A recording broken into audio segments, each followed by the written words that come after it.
several steps that need to be considered and planned and really carefully carried out. Otherwise, it may compromise the research itself.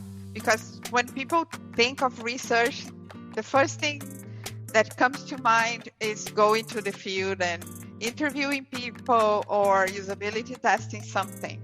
But that's not that's the visible part, let's say. Right. But you need this planning phase and preparation phase. It's very important. So we talked quite a lot about all that's involved in there.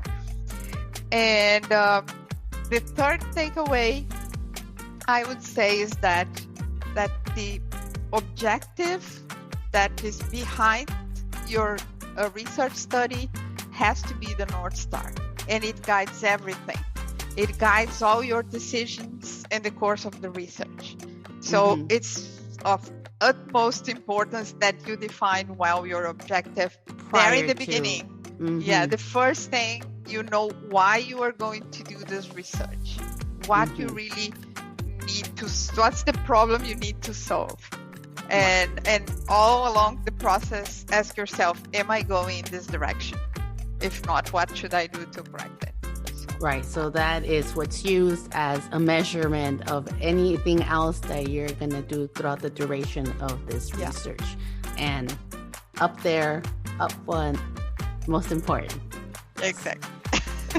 Okay. Well, those are great takeaways. So I know the last time we spoke, right now the book is still in Portuguese. There are some plans to hopefully translate it into other languages, which I am going to be one of those that is going to be very excited once you do. So can you tell us more about that? When can we expect that? Yeah, well, it was an independent production. So we had 2,000 copies printed this time. And now we are down to 400 books. So already it's been 6 months. It's going much faster than we had expected. Anticipated, yeah. Yes, exactly. So, and that's good. It's a good problem, but still, we were not that prepared for it. So there are several people asking us for digital version and translated versions, especially into English and Spanish. And these are all things that we want to do, but we cannot do that independently anymore. Because, you know, we all have a full-time job. Yes. The book is not our main activity.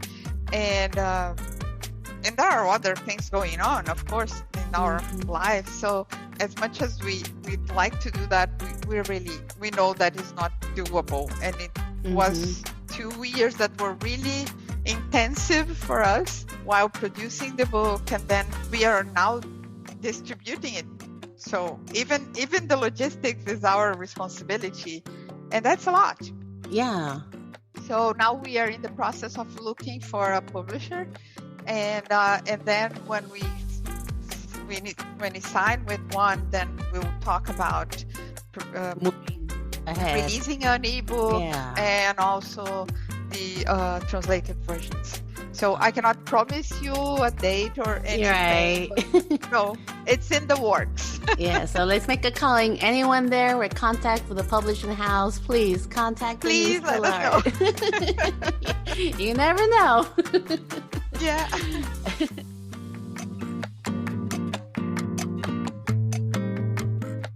We'll now take a break and hear a word from our sponsor. Stick around as we continue our conversation with Denise Pilar.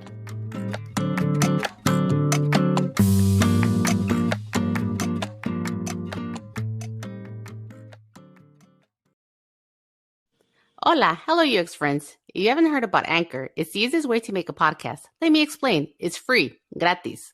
Also, they have user-friendly creation tools that allow you to record and edit your podcasts right from your phone or computer. And Anchor will distribute your podcast for you, so it can be heard on Spotify, Apple Podcasts, and many more. Plus, you can make money from your podcast with no minimum listenership. Make it rain, baby! Cha-ching, bling, bling! $signs. It's everything you need to make a podcast in one place. Download the free Anchor app or go to anchor.fm to get started.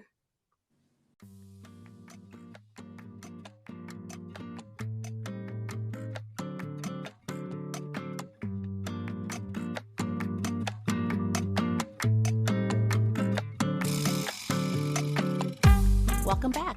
Let's continue our conversation with Denise Pilar. Okay, so our audience is largely made up from people that are coming from different career backgrounds and paths, and they're pivoting into UX design. And part of doing UX design is knowing how to conduct UX research. What advice would you give someone who is going through this training and they're realizing that they want to specialize in UX research? What would you advise to them? I'd say the first thing is you must be comfortable with interacting with people. You must work on your social and emotional skills. Okay. Because all the knowledge you can learn as you go. There are tons of interesting and good quality materials available out there, and there are many networking groups that you can access that can give you support and provide you with the tools you need. But working on your communication, negotiation, listening skills, this is something that only you can do. And I would say go for that. And of course, read a lot. Study what is out there. The knowledge is available, but you have to seek it, and also question. It's very important to question everything. Question your own certainties. A core element of being a researcher is to be to question everything. To question everything you know, everything you think. You challenge your own bias, your own beliefs, because we are humans. And we will go and interact with people, and sometimes we are not going to like them, or we are not going to agree with them, and still our job is to collect their point of view and bring back to the product, and our personal opinion or feeling is totally irrelevant there. So and it's very hard to do this. So you have to work really hard on trying to separate things.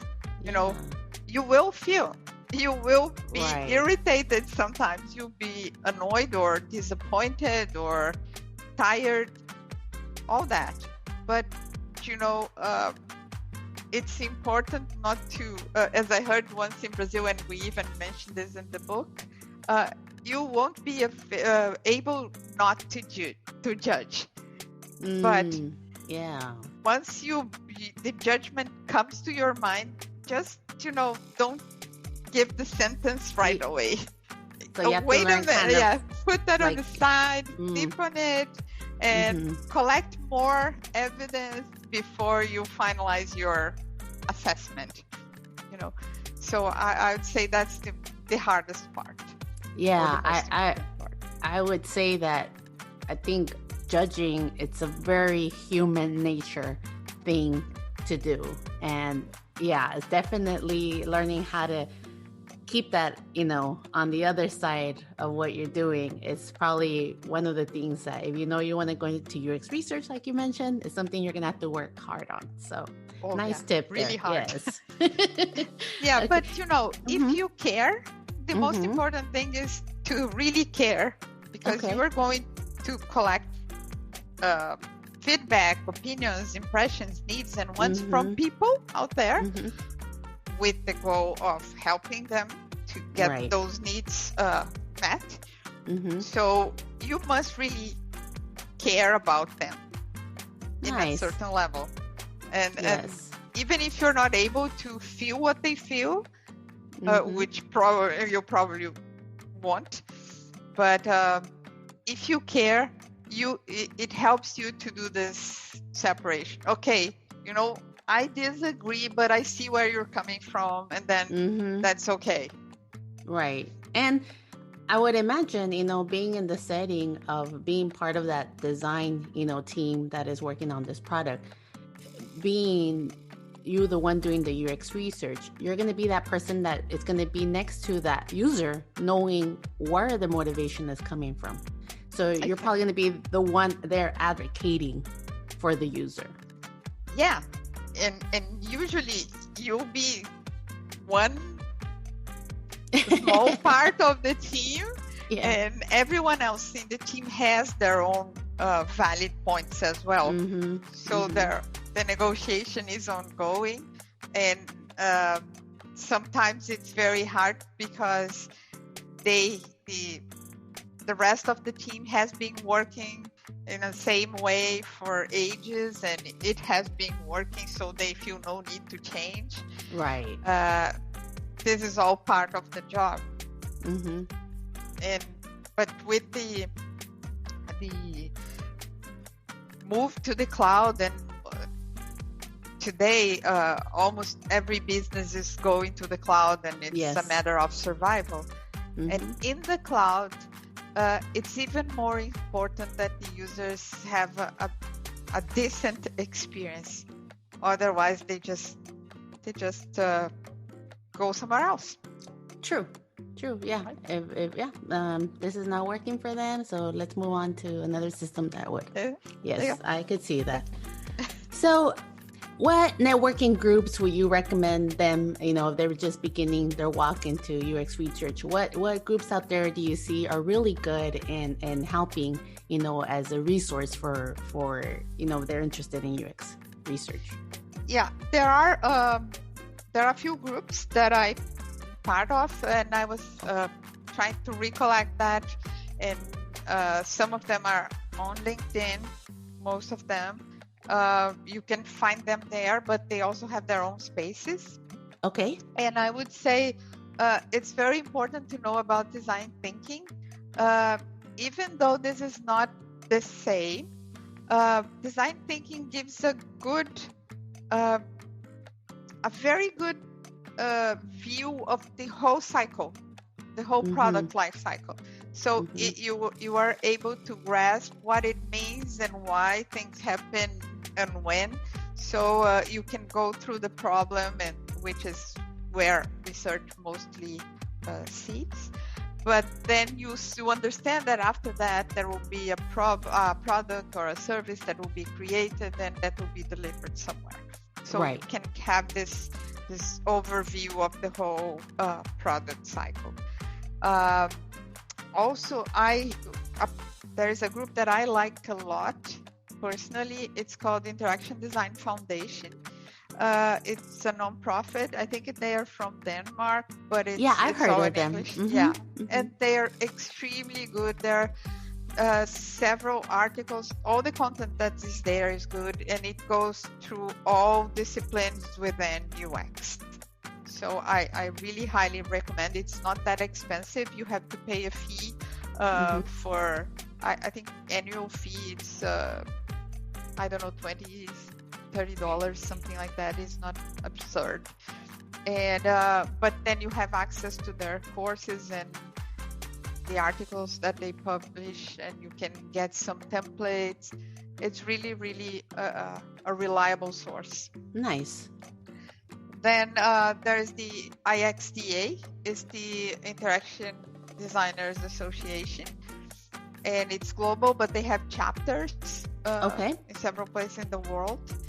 And they also have a conference, especially for Latinos. I think it's relevant. They have the Interaction Latin America that was in Medellin last time in 2019.